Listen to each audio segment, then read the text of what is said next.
Hello, on se retrouve aujourd'hui pour un deuxième bilan du dimanche. Ça va être le deuxième. Comme on peut voir, le changement de décor. Je suis bien arrivé en Bulgarie. Je suis actuellement à Sofia. Je suis arrivé hier. Ça fait un peu plus de 24 heures que je suis là. Donc voilà, pas mal de choses à raconter. Que ce soit de choses qui se sont passées cette semaine et de choses qui vont arriver et même qui me sont déjà arrivées en moins de 24 heures en arrivant à Sofia. Donc en gros, cette semaine, pour faire un petit peu le bilan, j'ai eu une nouvelle mission avec un client que j'ai de temps en temps, une nouvelle mission pour faire un espace membre. Donc voilà, ça a été assez rapide. J'ai récupéré à peu plus de 200 euros, je crois, c'était un truc assez simple, c'était pas bien compliqué. Donc voilà, j'ai eu aussi un autre client grâce à mon réseau. Encore une fois, ça c'était aussi du coup la recommandation et puis on avait fait un appel un peu en mode bilan, un petit peu bilan mastermind on appelle ça. Et elle cherchait du coup, enfin elle avait un gros problème, c'était que son bon de commande était vraiment éclaté. Enfin bref, voilà, du coup, on m'a pas mal saucé, on m'a dit ouais Paul, occupe-toi-en, même le copywriting, etc. etc. Du coup, j'ai dit bah pourquoi pas, on a discuté un petit peu après par message. J'aurais pu charger beaucoup plus cher, mais c'était pas du tout ma stratégie. Ma stratégie, c'était vraiment là de faire un truc vraiment pas cher pour justement être sûr qu'elle me prenne. Et puis aussi inspirer la confiance et puis en fait viser vraiment long terme. Après, c'est pas un truc non plus qui me demandait énormément de temps, donc c'est pour ça que j'ai facturé 80 euros, je crois, un bon de commande, mais c'était pas bien dur non plus. Donc voilà, sachant que elle m'a directement demandé en fait après une mission copywriting, donc un truc beaucoup plus conséquent, un plus gros projet. Voilà, j'ai aussi également fait un autre call avec quelqu'un qui est dans l'entrepreneuriat qui est depuis plus de 25 ans, qui est encore une fois très intéressant. Le gars, il a fait pas mal de business en ligne, mais aussi pas mal de business physique. Il accompagne pas mal de personnes qui ont des business physiques. Euh, et je le vois un petit peu comme un mentor, en fait, ce gars-là. On n'a pas beaucoup. C'est la deuxième fois qu'on se téléphone en one-to-one. J'ai enregistré l'appel d'ailleurs, qui a duré quasiment 2 heures. Euh, et c'est vraiment incroyable. Cette personne vise aussi très très long terme. Elle m'a vraiment donné tout ce qu'elle pouvait. Et comme elle a dit, en fait, le monde il est tellement petit qu'un jour aussi, si j'ai besoin, je ne sais pas, si j'ai une opportunité dans un business physique, un business en ligne, et que je sais pas, j'ai besoin d'un retour, que j'ai besoin, un truc que je sais pas faire, et je veux très bien le contacter, on va faire ça ensemble. Lui, il va prendre une petite part, ça va être gagnant-gagnant. Vu que lui, il a pas mal d'expérience, il a aussi un très gros réseau, ça va permettre justement de propulser et de proposer d'autres services en quelque sorte. D'ailleurs, il a une mentalité très intéressante, c'est que il ne dit jamais non à un client. C'est qu'en fait, si un client lui dit est-ce que tu sais faire ça? Il répond toujours oui. Il répond toujours oui, même si c'est totalement faux, il va regarder comment faire, il va regarder si quelqu'un dans son réseau ne l'a pas déjà fait, ne connaît pas quelqu'un. Et c'est comme ça qui fonctionne pas mal aussi. Sinon, ce que j'ai fait d'autre, j'ai pris mon billet d'avion pour venir ici. J'ai déjà booké mon billet retour. J'ai booké les appartements. Donc là, la différence avec le précédent voyage de Dublin, c'est que je n'ai pas de stress du tout. Donc en fait, à Dublin, je suis arrivé dans la ville, j'avais que 4 jours en auberge de jeunesse. Après, il fallait que je me démerde pour trouver un logement. Je voulais pas prendre en avance et puis c'était très très cher, Airbnb. Du coup, ici, j'ai pas envie de me faire chier à avoir ce stress et puis le coût de la vie est également moins cher ici. Donc je me suis fait un petit peu plaisir. Je filmerai peut-être la chambre un petit peu derrière. Mais l'appartement est vraiment sympa. J'ai déjà du coup booké le billet retour et le prochain appartement parce que je reste qu'une semaine ici. Et puis sinon, j'ai également lu un livre cette semaine. Donc je vais essayer de lire un livre par semaine. Et le livre que j'ai lu, c'était le livre de Xavier Niel, son dernier attendez, je l'ai là,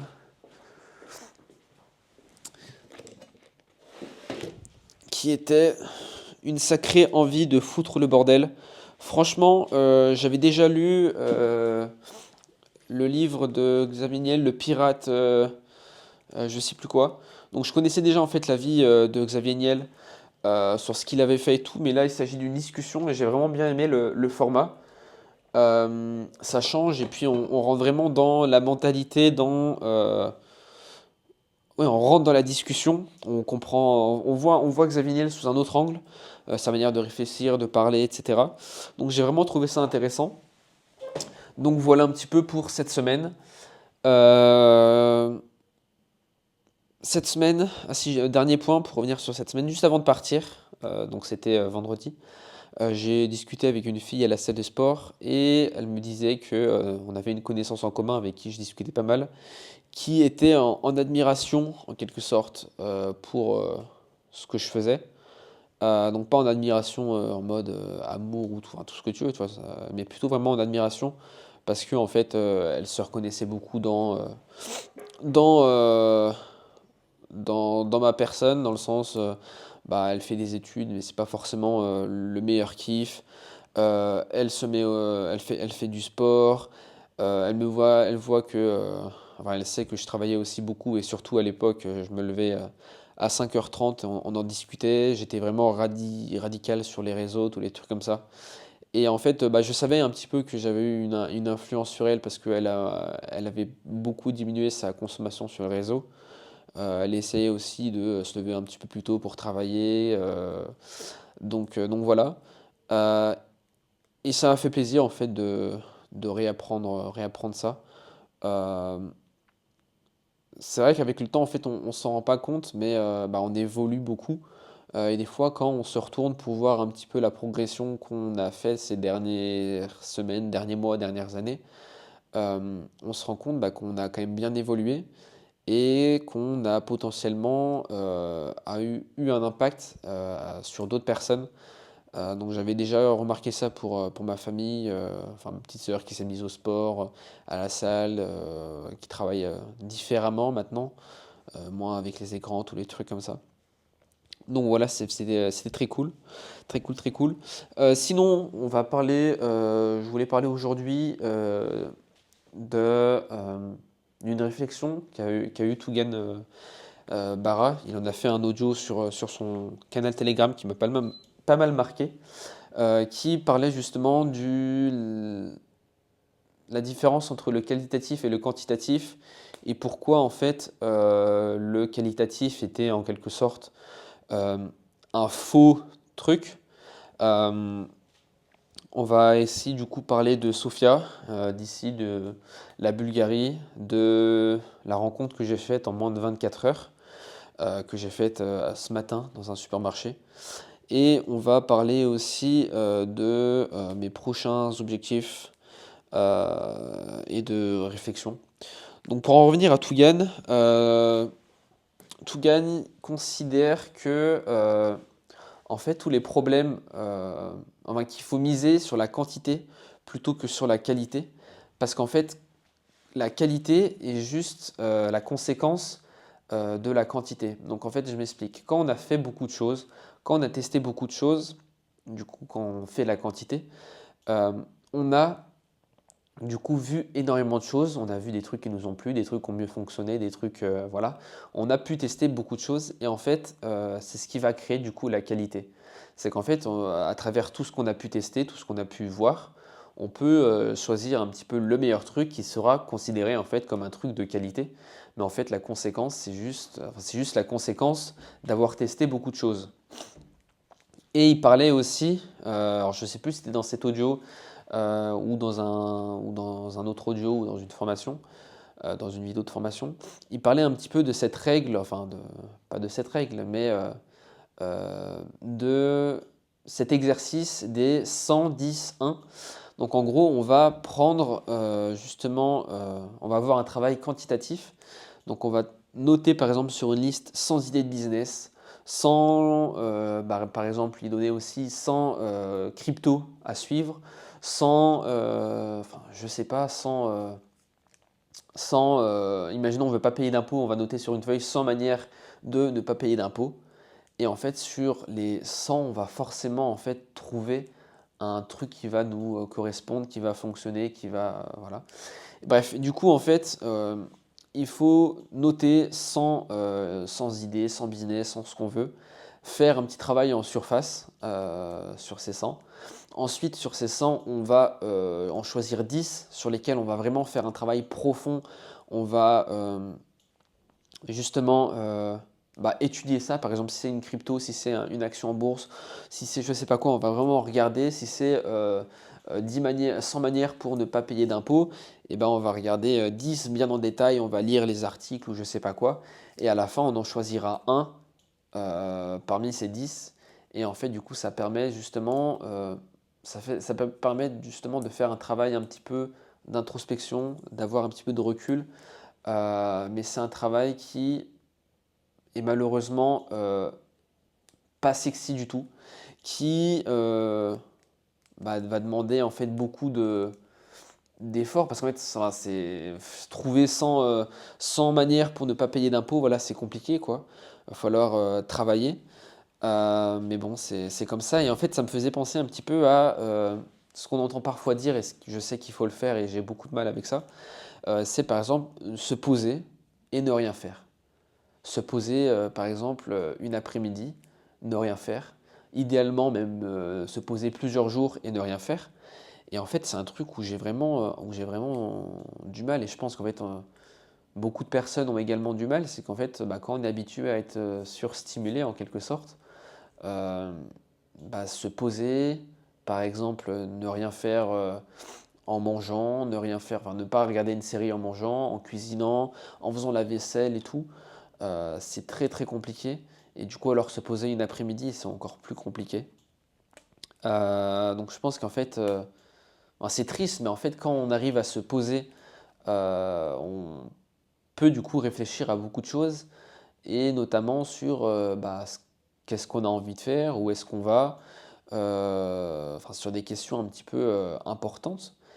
Et c'est un travail en fait que peu de personnes font parce que c'est pas du tout sexy et pourtant en fait ça peut nous faire gagner des mois et des mois. Donc moi en l'occurrence j'ai envie de faire ce travail, je sais qu'il faut que je fasse ce travail. Je voulais de base le faire dans l'avion pendant les 2h30 d'avion. Mais enfin j'ai dormi, j'ai lu, j'ai pas pris le temps de le faire, j'ai pas pris le temps de le faire. Mais c'est un travail en fait qui est important en fait pour la vision, pour la suite, pour tout ça. Et j'avais envie de le faire du coup moi concernant le business sur ok où est-ce que tu as envie d'aller dans le business, qu'est-ce que tu as envie de faire maintenant. Et également sur les vidéos parce que je sais que c'est important d'avoir une communauté, d'avoir commencé à être public en fait. Je vois beaucoup d'avantages à être public. J'ai pas envie d'être mainstream mais commencer en fait à être public. Donc voilà. Et concernant le business, j'ai la chance aujourd'hui. La chance, c'est aussi du coup le travail enfin, c'est également dû à mon travail de ces précédents mois et précédentes années. Mais j'ai la chance là du coup d'avoir des clients qui me payent un petit peu tous les mois. C'est pas forcément pour un très très gros, une très très grosse quantité de travail, on va dire. Euh, Hop, j'arrête juste la soupe. Donc ça me permet en fait de peut-être bosser 2 heures par jour, de récupérer mes 2000 balles, un peu moins selon les mois. Récupérer de l'argent et ça me laisse du coup aussi beaucoup de temps pour réfléchir à côté sur là où j'ai envie d'aller. Euh, Parce que justement en fait j'ai pas envie de me lancer dans un truc sur lequel je n'ai pas forcément réfléchi et au bout de 2 ans me sentir bloqué là-dedans parce que tous mes revenus viennent de là, ou même en fait partir sur un truc qui me fait pas du tout kiffer comme ça a pu être le cas sur d'autres choses précédemment. Donc j'ai vraiment envie de faire ce travail un petit peu pour réfléchir, ouais, qu'est-ce que j'aime faire, où est-ce que j'ai envie d'aller, où est-ce que je suis bon, quel est mon unfair advantage ou mes unfair advantage, enfin mes avantages concurrentiels. Et justement du coup voir un petit peu, bah ouais, même avec qui tu as envie de travailler? Est-ce que c'est des entreprises?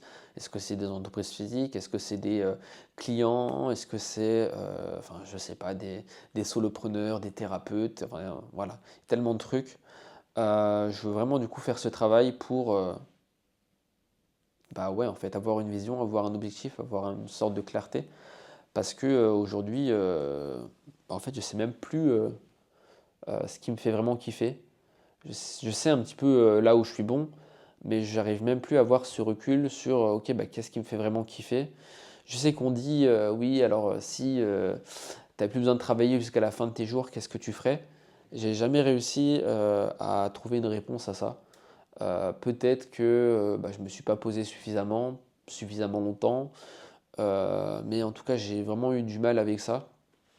Donc voilà, cette semaine, je vais essayer de vraiment prendre du temps. Alors, ça va être difficile parce que là, un de mes gros clients va rechanger, enfin va me redonner de très très très grosses missions qui risquent de m'occuper euh, enfin, pendant plusieurs semaines et c'est plus 1 ou 2 heures de travail par jour, mais ça va demander beaucoup plus. Donc voilà, je vais essayer de quand même garder ce temps pour moi pour réfléchir, peut-être faire des jours off et des jours où ça va vraiment être travail à fond et vraiment très focus. Donc voilà pour ça. On va en revenir un petit peu au sujet de Sofia, du coup, en Bulgarie. Donc ça fait 24 heures que je suis arrivé. Les premières impressions, bah, c'est déjà quand je suis descendu, quand l'avion descendait, je regardais un petit peu à travers le hublot et j'avais l'impression qu'il manquait des couleurs en fait. Genre c'était pas en noir et blanc, mais il manquait des couleurs en fait. Les arbres n'étaient pas vraiment verts comme vert pétillant chez nous, c'était vert gris. La terre c'était marron gris, c'était enfin, c'est un peu, il y avait un filtre gris en fait, j'avais l'impression sur les paysages.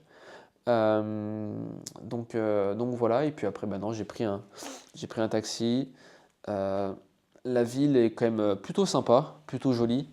C'est un petit peu vieux, en fait, les bâtiments sont très vieux. Il y a le seul et gros inconvénient pour moi pour le moment, c'est en fait, bah, tu sens que dans la rue, c'est un petit peu pollué, tu vois, c'est un petit peu comme, bah, c'est peut-être après dû aux vieilles voitures et du coup, bah, tu sens l'essence, enfin, tu sens euh, la pollution, quoi. Mais sinon, c'est très joli, c'est très, très propre et tout. Il fait un petit peu plus froid, mais c'est pas grave.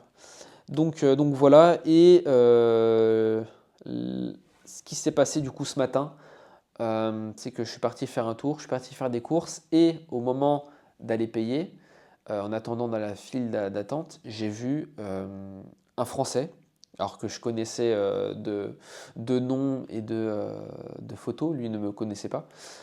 C'est qu'en fait on était plus ou moins dans la même communauté avant, enfin il y avait le même mentor, lui il est quand même beaucoup plus âgé, du coup il a eu l'occasion de passer dans des lives ou dans des trucs comme ça avec le mentor commun.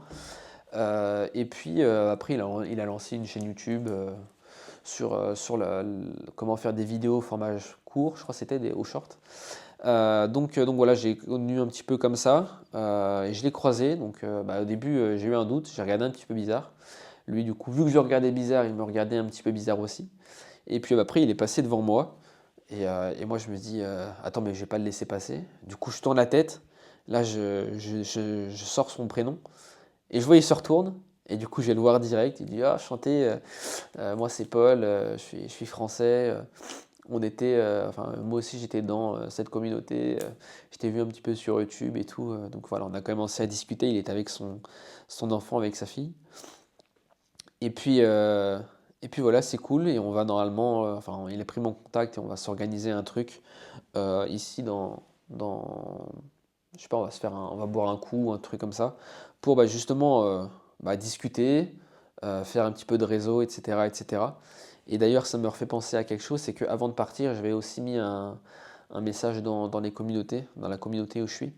Et il y avait deux, trois Français qui étaient expatriés ici. Du coup, bah, on va se faire un truc, un bar, une bouffe ou je sais pas quoi.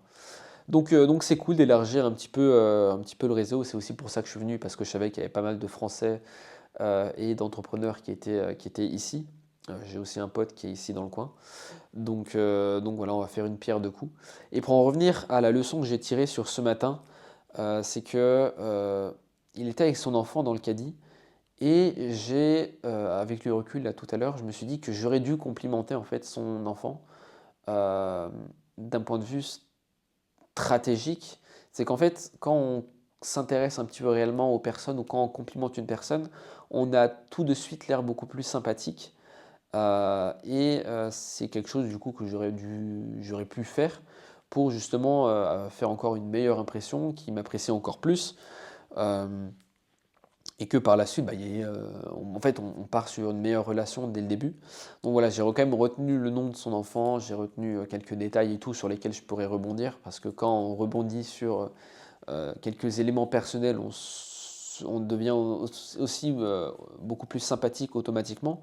Un exemple concret, c'est, imaginons, je sais pas, tu revois quelqu'un, un ami, tu dis, oh, ta fille numéro, enfin ta fille, je sais pas, Amélie, elle va bien, est-ce qu'elle est toujours à l'école, nanani, nanana, est-ce qu'elle fait toujours de la danse? Et ben en fait, voilà, ça a beaucoup plus d'impact auprès de cette personne, vu qu'on s'est réellement intéressé à sa vie et aux personnes euh, bah, qui sont chères pour elle. Donc voilà. Et le dernier point sur lequel je voulais revenir, c'est que bah, il faut savoir que j'avais avant un business de formation que j'ai arrêté il y a quelques semaines, il y a peut-être même un peu plus d'un mois maintenant, pour différentes raisons que je ne vais plus aborder ici. Mais du coup, en fait, j'ai une base mail de à peu près 3400 contacts qui dorment. Et bah, jusqu'à présent, je m'étais dit que j'allais vraiment arrêter. Enfin, je voulais me détacher un petit peu de tout ça parce que ça me cassait les couilles. Et je me suis dit, en fait, tu sors de cette situation. S'il y a quelqu'un qui vient te voir avec ce problème-là, qui te dit qu'il a une base mail qui est inactive, qu'est-ce que tu lui dis comme conseil? Et ben en fait, le premier conseil que tu lui dis, c'est bah, réactive ta base, renvoie des mails, fais une séquence en automatique ou je sais pas quoi, pour justement faire rentrer de l'argent de manière automatique. C'est qu'en fait là, tu as 3400 contacts, tu peux renvoyer sur tes produits, donc il y en a peut-être sur les 3400, il y en a peut-être 3200 qui ne sont pas clients chez toi. Donc tu peux les re-shooter chez toi, ton produit est déjà fait, les automatisations sont déjà faites, enfin, ouais, tout est déjà en place, la page de vente est déjà prête. Donc en fait, tu peux re-shooter et en fait, bah, ce sera que de l'argent gratuit, quoi. Il n'y a pas de dépenses pub, en fait, c'est juste de la rentabilité. Et je peux également faire du coup de l'affiliation vers d'autres offres. Donc là, en plus, je connais je connais un client qui lui a une offre en affiliation qui est plutôt sympa sur tout ce qui est santé naturelle. Et je sais que c'est un bon truc parce que du coup, c'est moi qui ai créé un petit peu, enfin, j'ai travaillé avec lui sur ces projets. Donc je sais que c'est un truc quali. Donc là, pareil, en fait, c'est ok, j'ai 3400. Bah, même en fait, si je sais pas, il y en a peut-être 3, 4, même une personne qui achète tous les mois, tu vois, bah, ça fait de l'argent, quoi. Je m'en souviens à l'époque, Tougan, un gars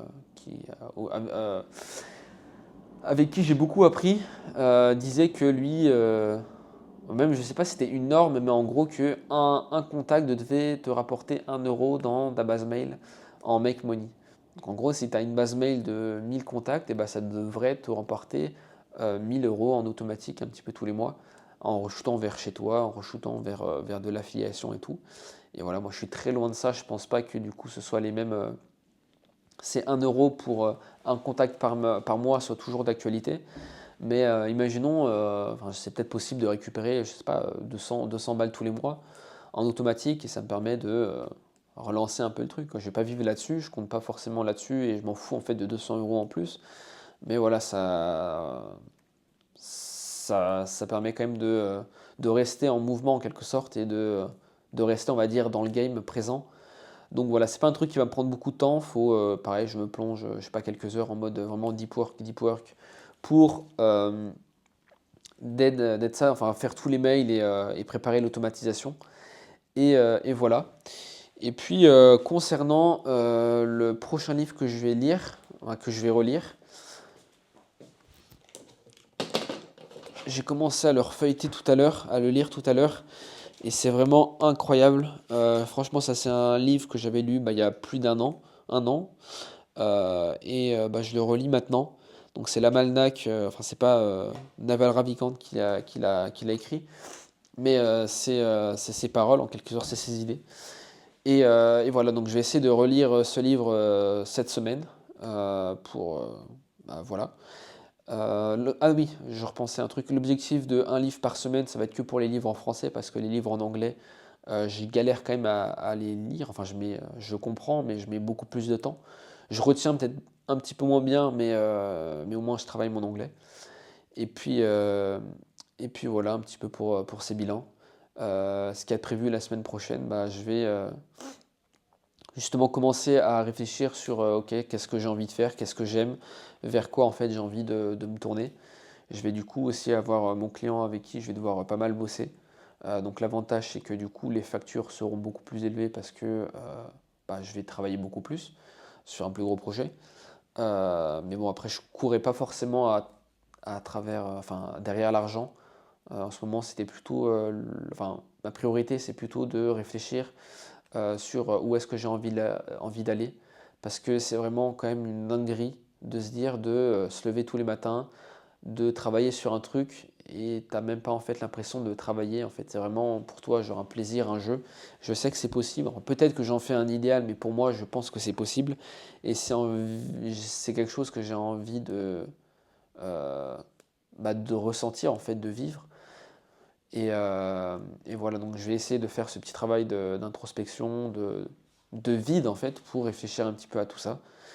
Et puis voilà pour moi. On se retrouve dimanche prochain. J'aime bien un petit peu ces formats, ça me permet de moi faire un petit peu un bilan, une pause, un petit moment d'introspection, de réflexion.